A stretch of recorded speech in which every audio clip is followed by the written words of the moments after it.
बिहार सरकार के मंत्री जीवेश मिश्रा ने कहा, सीए यदि केंद्र सरकार लागू करेगी तो राज्य सरकार को बाध्य होकर लागू करना ही होगा। आज बीजेपी कार्यालय में बिहार सरकार के मंत्री जीवेश मिश्रा ने आम लोगों की समस्या को सुना और उस पर उचित कार्रवाई का निर्देश भी दिया। वहीं मंत्रिमंडल विस्तार मामले पर पूछे जाने पर मंत्री ने कहा कि बीजेपी हाईकमान का जो फैसला होगा वही सर्वमान्य होगा। हम कार्यकर्ता हैं और जो निर्देश आता है वो करते हैं। बीजेपी में उठापटक के सवाल पर मंत्री ने कहा, बीजेपी में सब ऑल इज वेल है। बीजेपी में अध्यक्ष प्रणाली है और सभी कार्य सुचारू ढंग से होते हैं। जबकि सीए व एनआरसी पर पूछे गए सवाल पर मंत्री जीवेश मिश्रा ने कहा कि ये मुद्दा राज्य का नहीं, केंद्र सरकार जो कहेगी वही होगा। जदयू के नेता के सीए लागू नहीं करने के बयान पर मंत्री ने कहा, जदयू के नेता क्या बोले हैं वो नहीं जानते, लेकिन यदि केंद्र सरकार लागू करेगी तो राज्य सरकार को बाध्य होकर लागू करना ही होगा। वहीं मंत्री जीवेश मिश्रा ने राजद पर तंज कसते हुए कहा कि बीजेपी किसी से नहीं डरती। जबकि लालू यादव पर निशाना साधते हुए मंत्री जीवेश मिश्रा ने कहा कि पाप से मुक्त नहीं हुए हैं, बेल मिली है। मंत्री ने कहा, आज अगर लालू जी चल बसे तो राजद खत्म हो जाएगा, राजद के कोई नाम लेने वाला नहीं बचेगा। मंत्री ने कहा, हमारी प्रार्थना है कि उनकी सेहत सही रहे और उनके परिवार को बुद्धि मिले कि वो लालू जी की सेवा करें। लालू जी खुद भी भगवान की पूजा करें और जो पाप हुआ उसका प्रायश्चित करें। वहीं मंत्री जीवेश मिश्रा ने राजद नेता के भूमिहार सम्मेलन में जाने पर तंज कसते हुए कहा, बुरा भला साफ करो को बदल कर बुरा भला माफ करो का नारा क्यों उनसे पूछे। बुरा भला कभी साफ नहीं हो सकता क्योंकि बुरा भला लोगों के लिए कार्य करते हैं। मुझे मालूम नहीं अभी तक इसकी कोई आधिकारिक सूचना प्रदेश कार्यालय को नहीं मिली है और जब तक प्रदेश कार्यालय को इसकी आधिकारिक सूचना नहीं मिलती है मैं इसकी पुष्टि नहीं कर सकता। कहा जा रहा है अगले प्रभारी के रूप में धर्मेंद्र प्रधान होंगे बिहार के। ये भारतीय जनता पार्टी है, जो भी होंगे उनका बिहार स्वागत करेगा। शीर्ष नेतृत्व जो है हमारा भारतीय जनता पार्टी का, उनका जो भी निर्णय है पार्टी सराखों पे लेके चलती है और उसी निर्णय के आधार पर आगे काम करती है। मंत्रिमंडल के विस्तार को लेकर के कहा जा रहा है कि फेरबदल होगा, क्या? मैंने कहा ना कि ये काम हम लोगों का नहीं, हम लोगों का काम है सहयोग में बैठकर लोगों को सहयोग देना। जो दायित्व मिला है मंत्री के रूप में उस कार्य का निर्वहन अच्छे से करना। मंत्री परिषद में बदलाव होगा, मंत्री परिषद का विस्तार होगा, ये काम भारतीय जनता पार्टी के अंदर शीर्ष नेतृत्व का है और उनका जब जो जैसा फरमान होगा हम लोग एक कार्यकर्ता के नाते, एक सिपाही के नाते उसको सराखों पर लेकर चलेंगे। नए चेहरे भी शामिल होंगे उसमें। अब ये तो मैंने कहा ना, ये सब अधिकार क्षेत्र जो आप प्रश्न मुझसे कर रही है मेरे अधिकार क्षेत्र से बाहर का प्रश्न है। मेरे अधिकार क्षेत्र के प्रश्न को अगर आप लाएंगी तो मैं सहजता से उसका जवाब दे पाऊंगा। ये सभी के सभी प्रश्न हमारे शीर्ष नेतृत्व का प्रश्न है, उसका जवाब मैं नहीं दे सकता। बीजेपी में इस समय ऑल इज नॉट वेल चल रहा है क्योंकि बीजेपी में हमेशा ऑल इज वेल होता है। बीजेपी के अंदर अध्यक्षीय प्रणाली है और बीजेपी का अध्यक्ष हैं धर्मेंद्र प्रधान, माननीय धर्मेंद्र प्रधान जी का माननीय मुख्यमंत्री नीतीश कुमार जी से पुराने संबंध रहे। धर्मेंद्र जी 2010 में भी यहाँ प्रभारी थे और उनके नेतृत्व में बिहार ने बड़ी सफलता प्राप्त की थी। 10 के अंदर दोनों ही दल जदयू बीजेपी मिला करके जो गठबंधन था सर्वाधिक सफलता उसको मिली थी और पुराने संबंध हैं, केंद्र में मंत्री हैं, तो मुलाकात तो होती ही रहती है। इसमें कौन सी नई बड़ी बात हो गई जो आप इतनी चिंतित होकर के यह प्रश्न ला रहे हैं। लेकिन ऐसी कौन सी मुलाकात हुई कि प्रदेश अध्यक्ष को भी इस बात की जानकारी है? नहीं, ऐसा नहीं है। पार्टी के सभी शीर्ष नेतृत्व के लोगों को मालूम है उनका कब आना हुआ है, कब मिलना हुआ है और ये रूटीन मिलना जुलना था। वो किसी निजी कार्य से बिहार आए थे और मुख्यमंत्री जी से मिलने की इच्छा प्रकट की है। मुख्यमंत्री जी ने उनसे मिलने की इच्छा प्रकट की। ये पुराने संबंध रहे और संबंधों के निर्वहन हेतु ये मुलाकात हुई है, इसलिए इसको ज़्यादा तूल नहीं देना चाहिए। सरकार है वह सरकार बनने के बाद किसी दल की सरकार नहीं होती है, ये राष्ट्र की सरकार है, यहाँ के जनता की सरकार है और देश की जनता जो निर्णय लेना होगा वो देश के सभी राज्यों को उसका पालन करना। तो जब उन्होंने अगर स्पष्ट कर दिया तो फिर उस पर स्पष्टीकरण मांगने की आपको हम समझते हैं कि बहुत ज़रूरत नहीं।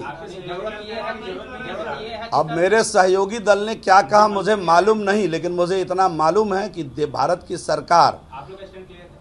की सरकार इस मुद्दे पर जो निर्णय लेगी वह राज्य सरकार को मानने के लिए बाध्य होना पड़ेगा। लेकिन आपके नीतीश कुमार को ये एनआरसी पसंद नहीं है, वो कहते हैं कि बिहार में ये लागू नहीं हो सकता है। किनको पसंद नहीं है? नीतीश कुमार को। अभी मुख्यमंत्री जी ने कोई आधिकारिक बयान इस पर नहीं दिया है।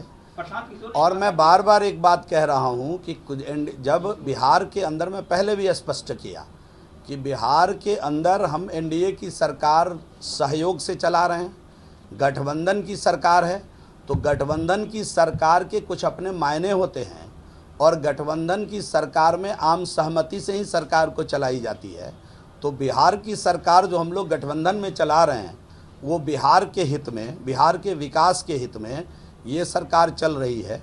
और बिहार के हित में ये सरकार लगातार पिछले 17 वर्षों से खूब बढ़िया काम कर रही है, आम जन में संतोष है। कोई इस प्रकार के मुद्दे आएंगे तो मुझे पूरा यकीन है कि हम सभी लोग मिलकर आपस में उसका भी रास्ता निकाल लेंगे। कुछ दिन पूर्व अभिनेत्री बीजेपी की ओर से होता है तो कहीं कोई दिक्कत नहीं है, तो अभी नित्यानंद राय पे जो है फोकस ये कब कहा है बीजेपी ने? जरा मुझे स्पष्टीकरण दीजिए इसका कि बीजेपी के किसने कहा है, बीजेपी के कब कहा है और किस बड़े अधिकारी। मैंने पहले कहा कि हमारी पार्टी अध्यक्षीय प्रणाली की पार्टी है, हमारे अध्यक्ष जो बोलते हैं वही पार्टी की आधिकारिक बयान होती है। बाकी बयान पर नोटिस लेकर मैं कोई बयानबाजी नहीं करना चाहता। आरजेडी की वजह से बीजेपी बीमार पड़ जाती है। आरजेडी का बयान है कि लालू यादव को लेकर भारतीय जनता पार्टी बीमार। हम तो कह रहे हैं कि लालू जी की चिंता आरजेडी ज़्यादा करे, उनका सेहत खराब है और वो जो जमानत पर छूट कर आए हैं, कोई उनको सज़ा माफ़ नहीं किया गया, पाप से मुक्त नहीं किया गया है। तो जितना चिंता उनको करना है अभी लालू जी की सेहत की करें, क्योंकि आरजेडी लालू जी के नाम पर चल रही है। जिस दिन लालू जी चल बसे, आरजेडी चल बसेगी।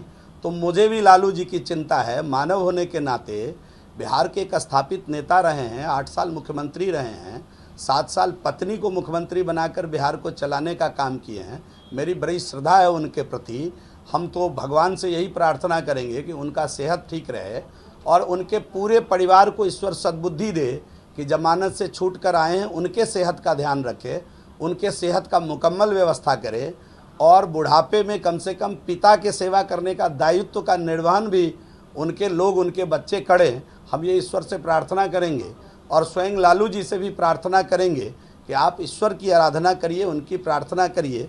और जो जीते कुछ बता दिया, मैं बीजेपी किसी से नहीं डरती है। बीजेपी दुनिया की सबसे बड़ी पार्टी है। बीजेपी कार्यकर्ताओं की बदौलत चलने वाली पार्टी है। बीजेपी किसी समीकरण से लुढ़कने और चलने वाली पार्टी नहीं है। बीजेपी के अंदर कार्यकर्ता मनोभाव से काम करते हैं। बीजेपी के कार्यकर्ता सिपाही के नाते काम करते हैं। बीजेपी की कार्यकर्ताओं ने दिखा दिया दुनिया में वर्ल्ड रिकॉर्ड बना करके कि 43 डिग्री टेम्परेचर पर भी कैसे बीजेपी के 2 लाख कार्यकर्ता एक मैदान में पहुंच जाते हैं। और जब राष्ट्रवाद की बात आती है, तिरंगा फहरा करके देश का नाम दुनिया में रोशन करने की बात आती है, तो 43-44 डिग्री टेम्परेचर को भी धत्ता बताते हुए किसी खुले मैदान में आकर के दुनिया में वर्ल्ड रिकॉर्ड बना करके भारत माता का मस्तक गर्व से ऊंचा करने का काम करती है। तो बीजेपी के लोग इन लोगों के गिदर भभकी में और बयानबाजी में कभी न डरी है न डरने वाली। तेजस्वी यादव 5 तारीख को श्रम संसाधन हमारे सभी मंत्रियों ने समय समय पर अपना रिपोर्ट कार्ड जारी किया है। और आप मीडिया के बंधु इतने चतुर हैं कि समय समय पर बीच में भी आकर के विभाग के लोगों के काम को उजागर करने का काम किया है। अगर उनको रोजगार की चिंता है तो 15 वर्ष तक अपना लेखा जोखा लेकर के आवे, उनके माता पिता के समय क्या रोजगार बिहार में मिला और हम लोगों ने 17 वर्ष में कितना रोजगार दिया है। अगर मैं चुनौती देकर उनको कहता हूं कि अगर सही मायने में अगर रोजगार की चिंता कर रहे हैं तो अपने माता पिता के 15 साल का रिपोर्ट कार्ड लेकर के आवें और हमारा 17 साल का रिपोर्ट कार्ड लाकर जनता के सामने रखने का काम करें। मैं चुनौती देकर ये बात कहना चाहता हूं। और मैं बड़ी गंभीरता के साथ एक बात आपके कैमरे पर बहुत विश्वास के साथ कहना चाहता हूं कि जिस 19 लाख रोजगार की हमने बात की है, वो 19 लाख रोजगार दे करके ही 25 के चुनाव में हम लोग चुनाव मैदान में जाएंगे। मैं बड़ी गंभीरता के साथ ये बात आप लोगों को कहना चाहता हूँ। बुरा बाल माफ करो का नारा लगा। अब ये तो उनको पूछना चाहिए, ये तो अपने पिताजी से पूछना चाहिए कि भूरा बाल क्यों साफ कर रहे थे और आज परिस्थिति ऐसी क्यों आई जो भूरा बाल माफ़ करो का नारा वो दे रहे हैं।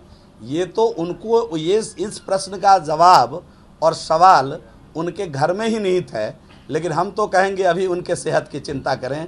ये भूरा बाल न कभी साफ हुआ है न हो सकता है।